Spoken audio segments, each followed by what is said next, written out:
Coffee tea அதிகமாக குடிக்கிறத வந்து தடுக்கணும். அப்போ யாரெல்லாம் காஃபி டீ அதிகமாக குடிக்கிறாங்களோ அவங்களுக்கு கெஃபைனுடைய அளவு வந்து டிஎஸ்ஹெச் லெவலை வந்து எலிவேட் பண்ணிடும். ஏன்னா அவங்க மைண்ட் ஸ்ட்ரெஸ் லெவல் கூடும் பொழுது கண்டிப்பாக டிஎஸ்ஹெச் மட்டும் கூட ஆரம்பிக்கும். ஸோ இது வந்து நம்ம கிளாண்ட்லேருந்து வர ஒரு சுரபியோடைய பிரச்சனை கிடையாது.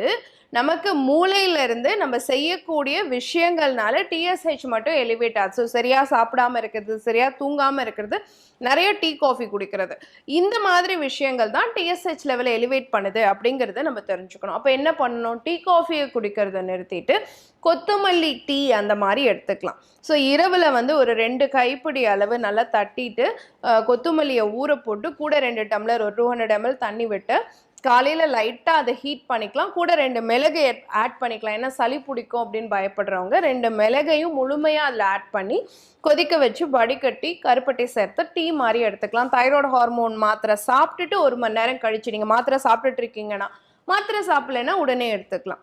அந்த மாதிரி கொத்தமல்லி வாட்டரை வந்து நீங்கள் டீ காஃபிக்கு பதிலாக மாற்றிட்டீங்க அப்படின்னு சொன்னால் உங்கள் டிஎஸ்ஹெச் லெவலை வந்து ஈஸியாக நம்மளால் குறைக்க முடியும்.